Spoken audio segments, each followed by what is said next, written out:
All aspirant are welcome to our channel SWR। আজকে তোমাদের WBSSC group C group ডিকে target করে next class চলে এসছে। গ্রুপ ডির পরীক্ষা তোমাদের একটু পিছিয়ে গেছে, তো সেক্ষেত্রে কোনো সমস্যা নেই। আরও প্রিপারেশন তোমরা ভালো করে নিতে পারবে। নেগেটিভ না ভেবে পজিটিভভাবে এগিয়ে পড়াশোনা করো, ঠিক আছে? তো একটু সময় আরও পেয়ে গেলে আরও বেশি প্র্যাকটিস করো, আরও বেশি বেশি করে জিকে পড়ো, অন্য সাবজেক্টগুলোকেও দেখো, যাতে ফুল মার্কস তোমাদেরও আসতে পারে। দেখেছো তোমরা এসএসসির বিগত পরীক্ষাগুলোতে কীভাবে সকলে ফুল মার্কস প্রায় পেয়েই গেছে, তারপরও অবস্থা কী খারাপ। তো সেক্ষেত্রে দাঁড়িয়ে আমাদের পজিটিভ ভেবে ফুল মার্কস পেতে হবে, যাতে আমাদের পরিস্থিতিটা একটু ভালো মতন থাকে। তো যাই হোক, আজকে তোমাদের নেক্সট ক্লাস চলে এসছে। আশা করি সবার কাছে এই নোটিশটা তোমরা পেয়েছো যে পরীক্ষা পিছিয়ে গেছে, তবুও একবার তোমাদের জানিয়ে দিলাম। তো দেখো, যারা এই ক্লাসগুলো দেখছো তাদের তো অসংখ্য ধন্যবাদ, এবং যারা তোমরা এই ক্লাসের নোটসগুলো চাইছো, হ্যাঁ, তারা তোমার দেখো ডেসক্রিপশন বক্সে তোমাদের টেলিগ্রাম লিঙ্ক দেওয়া আছে, ওখানে এই ক্লাসের পিডিএফটা কিন্তু পুরো ফ্রিতে তোমরা পেয়ে যাবে।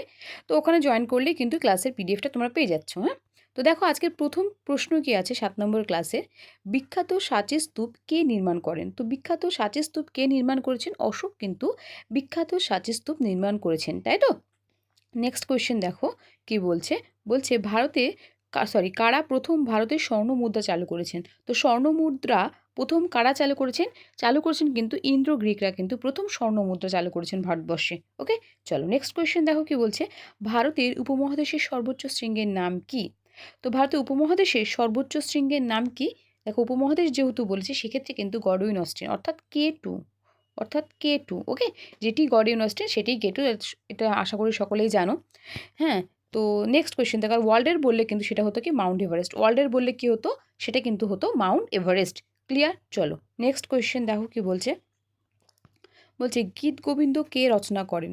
তো গীত গোবিন্দ এটি কে রচনা করেছেন? এটি রচনা করেছেন কিন্তু জয়দেব রচনা করেছেন গীত গোবিন্দ। আজকে তোমাদের প্রশ্নগুলো মোটামুটি এভারেজ সোজাই রেখেছি, যাতে তোমাদের একটু কনফিডেন্স লেভেলে, বা আমি সেরকমভাবে প্রতিদিন তোমাদের রাখি, একটু সোজা এবং কঠিন মিলিয়ে। আজকে মোটামুটি জিকে পার্টটা কিন্তু অনেকটাই সোজা রেখেছি। তো দেখো নেক্সট কোয়েশ্চেন কী বলছে। ইকোসিস্টেমের শক্তির মূল উৎস হলো, ইকোসিস্টেম শক্তির মূল উৎস কি? এটি কিন্তু সূর্যলোক। সূর্যলোক হলো ইকোসিস্টেম, যে শক্তির মূল উৎস হচ্ছে সূর্যলোক, ঠিক আছে? এবং প্রত্যেকটা স্তরে এই যে সূর্যলোকের ইকোসিস্টেম, যে প্রতিটা স্তরে কত পার্সেন্ট শক্তি তোমাদের স্থানান্তরিত হয়, এটা কিন্তু 10% শক্তি তোমাদের স্থানান্তরিত হয়, ঠিক আছে? মানে উৎপাদক থেকে তোমার খাদক, প্রথম শ্রেণীর খাদক, দ্বিতীয় শ্রেণীর খাদক, এরকমভাবে তোমাদের প্রতিটা স্তরে কিন্তু 10% করে খাদ্য যে শক্তি সেটি কিন্তু ট্রান্সফার হয়। ওকে, চলো নেক্সট কোয়েশ্চেন দেখো কি বলছে।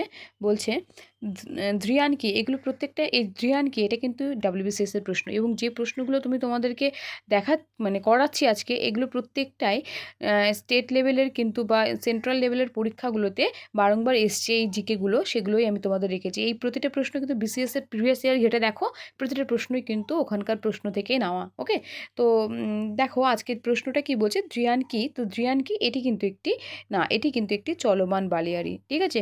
যারা 2021-এর প্রশ্নটা বা WBCS এর 2021-এর প্রশ্নটা দেখেছো, হ্যাঁ, তারা তো দেখতেই পারবে, প্রশ্নটা চিনতে পারছো তোমরা। তো আমি এভাবেই তোমাদের প্রশ্ন রেখেছি। ওকে, নেক্সট কোয়েশ্চেন দেখো কি বলছে। গ্রামোফোন কে আবিষ্কার করেছেন?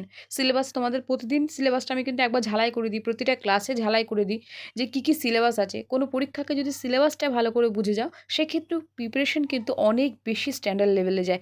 তো এই ক্ষেত্রে প্রিপারেশনটার জন্যই আমি তোমাদের বারবার বলে দিই। দেখো, এই আমাদের সিলেবাসে, জিকে সিলেবাসে, হ্যাঁ, আবিষ্কার এবং আবিষ্কারক বৈজ্ঞানিক ক্ষেত্রে এটি কিন্তু একটা গুরুত্বপূর্ণ টপিক। সো সেই টপিকটাকে মাথায় রেখেও প্রশ্ন রাখা হয়েছে। তো গ্রামোফোন কে আবিষ্কার করেছেন? টমাস আলভা এডিসন, ঠিক আছে? টমাস আলভা এডিসন কিন্তু গ্রামোফোন আবিষ্কার করেছেন। নেক্সট কোয়েশ্চেন দেখো কি বলছে। ভিতরকণিকা ন্যাশনাল পার্ক কোথায় অবস্থিত? তো ভিতরকণিকা ন্যাশনাল পার্ক কোথায় অবস্থিত? এটি কিন্তু উড়িষ্যাতে অবস্থিত, ভিতরকণিকা ন্যাশনাল পার্ক। ওকে, নেক্সট কোয়েশ্চেন দেখো কি বলছে। আরটিআই শব্দের অর্থ কী? তো আরটিআই শব্দের অর্থ কী? আরটিআই কত সালে চালু হয়েছে বলো?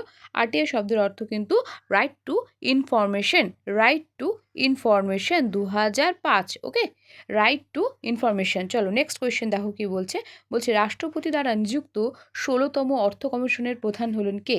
তো রাষ্ট্রপতি দ্বারা নিযুক্ত 16তম অর্থ কমিশনের প্রধান কে? ইনি হচ্ছেন অরবিন্দ পানগাড়িয়া, ঠিক আছে? অরবিন্দ পানগাড়িয়া হচ্ছে কিন্তু তোমাদের 16তম অর্থ কমিশনের প্রধান। ওকে, চলো নেক্সট কোয়েশ্চেন দেখো কি বলছে। ভারতে বিসমার্ক কাকে বলা হয়? এটা তো তোমরা সকলেই পারবে। তো ভারতে বিসমার্ক কাকে বলা হয়? এটি কিন্তু তোমাদের বলা হয় কাকে? বল্লভভাই প্যাটেলকে বলা হয় ভারতের বিসমার্ক। ওকে, নেক্সট কোয়েশ্চেন দেখো কি বলছে, বলছে উড়ন্ত শিখ কাকে বলা হয়? উড়ন্ত শিখ কাকে বলা হয়? তো এখানে কাকে বলা হয়? মিলখা সিংকে কিন্তু উড়ন্ত শিখ বলা হয়। প্রত্যেকটা যে জিকে বা স্ট্র্যাটেজিকের প্রশ্ন, এগুলো কিন্তু প্রত্যেকটাই প্রিভিয়াস ইয়ারের প্রশ্ন, ঠিক আছে? তো সোজা বলে গা হেলা করে দিও না, প্র্যাকটিস করো এবং দেখো কত পাচ্ছ। আমি তোমাদের প্রতিদিন বলি ক্লাসের শেষে তোমরা যদি একটা কমেন্ট করো কটা প্রশ্ন তোমাদের ঠিক হলো, সেক্ষেত্রে কিন্তু তোমাদের কনফিডেন্স লেভেল অনেক বাড়বে। আমি জানি না কেন তোমরা মানে করতে চাও না বা করো না কেন, যাই হোক সেটা পরের ব্যাপার, কিন্তু তোমরা করলেই সত্যিই তোমাদের কনফিডেন্স লেভেলটা অনেকটাই কিন্তু গ্রো করবে। ওকে, তো নেক্সট কোয়েশ্চেন দেখো কি বলছে, কোন ভাইরাসের আক্রমণে জন্ডিস রোগ হয়? তো বিজ্ঞান থেকে দু একটা প্রশ্ন রেখেছি যেগুলো প্রিভিয়াস ইয়ারে সত্যি অনেকবার এসছে, সেগুলো আমি ভেবেচিন্তেই রেখেছি।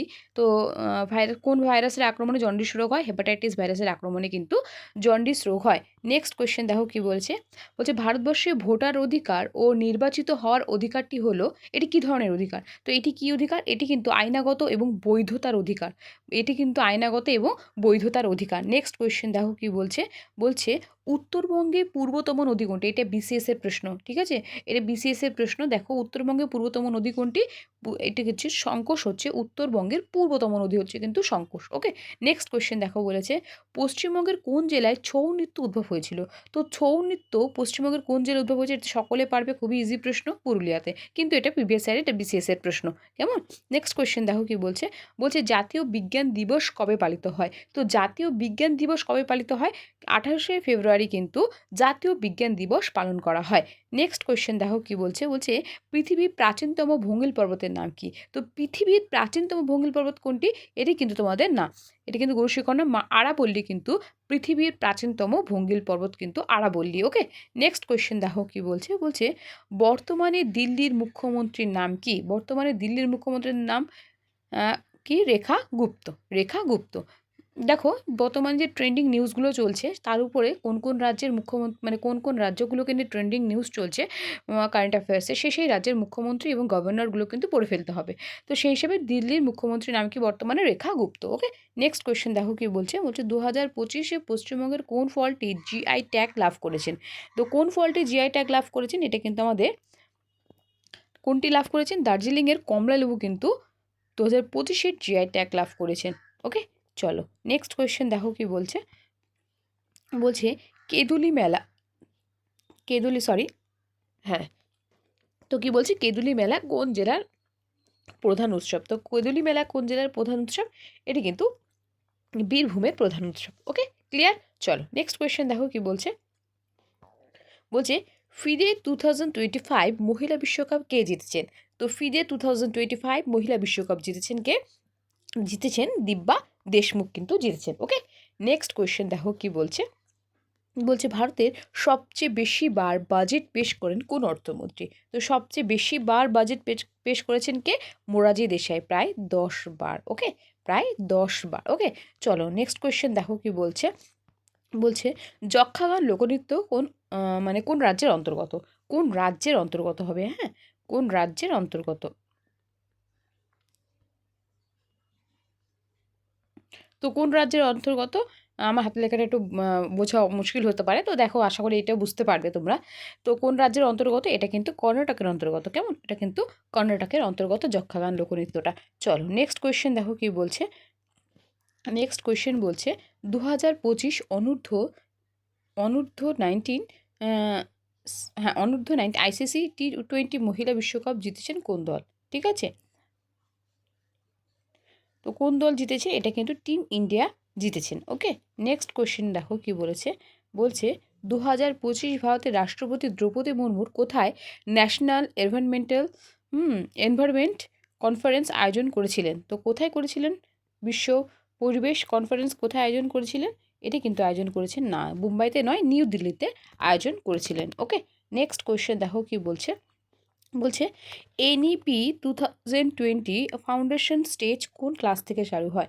তো ফাউন্ডেশন স্টেজ মানে একেবারে বেসিক পার্ট, তো একটু লজিক দিয়ে বুঝলে কোশ্চেনের অ্যান্সারটা করতে পারবে। ফাউন্ডেশন মানে একদম ভিতটা, তো ভিত বলতে একটা স্টুডেন্টের ভিত কি শুরু হয়? প্রি স্কুল থেকে শুরু হয়, তাহলে প্রি স্কুল এরকমভাবে তোমাদের একটুখানি এনইপি নিয়ে আমাদের যারা আমরা যারা একটু মানে বলতে চাইছি আর কি, যে কম্পিটিটিভ লাইনে আছি এবং যারা এসএসসি বা মানে স্কুল সার্ভিস কমিশনটাকে একটু নেগলেক্ট করি, তাদের জন্য এনইপি বা স্টেট লেভেল এডুকেশন পলিসি এই দুটো একটু জানাশোনা, কিন্তু এত ডেপথে পড়া হয় না।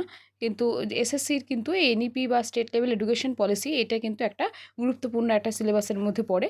তো যাই হোক, যারা একটুখানি এটা নিয়ে দেখোনি বা দেখতে কখনো পড়োনি, বা পড়েছো হয়তো হালকা পাতলা মনে আছে, তো সেক্ষেত্রে একটুখানি লজিক লাগালেই কিন্তু এনইপির প্রত্যেকটা প্রশ্ন পারা যাবে। খুব একটা কঠিন বিষয় নয়, একবার দেখে নিলেই কিন্তু হয়ে যাবে। তো যাই হোক, এটা হচ্ছে প্রশ্ন। প্রি স্কুল বা ক্লাস 2 থেকে কিন্তু এনইপির ফাউন্ডেশন স্টেজ একেবারেই চালু হয়ে যায়। নেক্সট কোয়েশ্চেন দেখো কি বলছে, বলছে বর্তমান রাজ্যে শিক্ষানীতির স্তর কী? মানে আমি এটা দেখো একটা বিষয়, এনইপি হচ্ছে ন্যাশনাল এডুকেশন পলিসি, যেটা জাতীয় শিক্ষানীতি হলো এটা, এবং এটা কি বর্তমান শিক্ষা মানে বর্তমান রাজ্য শিক্ষা মানে state policy, state education policy. Okay, তাহলে সিলেবাস অনুসারে এনইপি আছে আর স্টেট এডুকেশন পলিসি যে দুটো পার্ট, এই দুটো পার্টকে আমাদের দেখে নিতে হবে। তো স্টেট এডুকেশন পলিসি যে স্তরটি সেটা কি আছে, সেটা কিন্তু আছে 5+4+2+2। ওকে, চলো নেক্সট কোশ্চেন দেখো কি বলেছে।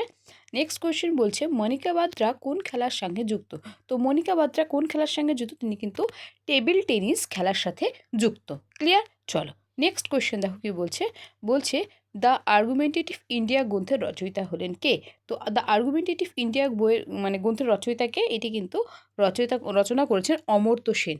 অমর্ত্য সেন কিন্তু রচনা করেছেন দ্য আর্গুমেন্টেটিভ ইন্ডিয়া। ওকে, চলো এইভাবে দেখো আমাদের 30টা কোশ্চেন সলভ করা হয়ে গেল।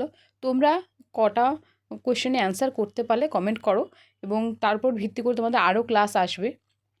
এবং কারোর যদি কোনো সাবজেক্টে কোনো বিষয়ে প্রবলেম থাকে সেটাও কমেন্ট করলে আমি কিন্তু সেই ক্লাস তোমাদের বা সেই টপিকটার উপরে একটা ভালো নোটস রেডি করে তোমাদেরকে দিয়ে দিতে পারবো। তো দেখো, সবাই ক্লাস দেখতে থাকো, সুস্থ থাকো, ভালো থাকো, পেশেন্স রাখো, পড়াশোনাটা চালিয়ে যাও। যাদের একটু বয়স হয়ে গেছে, মানে একটু বয়সের দিকে গেছো, যারা হয়তো স্টেট লেভেলের পরীক্ষাটাই দিতে পারছো, তারা পেশেন্সটা হারিও না। পড়াশোনাটা ঠিকঠাক করো, পজিটিভ ভেবে করো, একটু একটু পড়াশোনা করো। দেখো, আশা করি এই কাজটা হয়ে যাবে। অনেক ফর্ম ফিল আপ হয়েছে, তোমরা জানো 16 লক্ষ ফর্ম ফিল আপ হয়েছে। কম্পিটিশান কিন্তু খুব একটা হালকাতে নেবে না, ঠিক আছে? যারা এক্সপিরিয়েন্স আছো, অনেক দীর্ঘদিন পরীক্ষা দিচ্ছ, পড়াশোনা করছো, আশা করি তারা বেরিয়ে যাবে। একটু শুধু খাটতে হবে, আর কিছুই নয়। তো সামনে আরও পরীক্ষা আছে, সেগুলোকেও টার্গেট করো এবং সেই অনুসারে আমরা ক্লাস করব। ওকে, অনেক কথা হলো। নেক্সট দিন তোমাদের নেক্সট ক্লাসে দেখা হচ্ছে। এবং যারা ক্লাসটা সত্যিই তোমাদের পছন্দ হচ্ছে বা দেখছো তোমরা, একটা লাইক এবং কমেন্ট করে দিও। ওকে, থ্যাংক ইউ।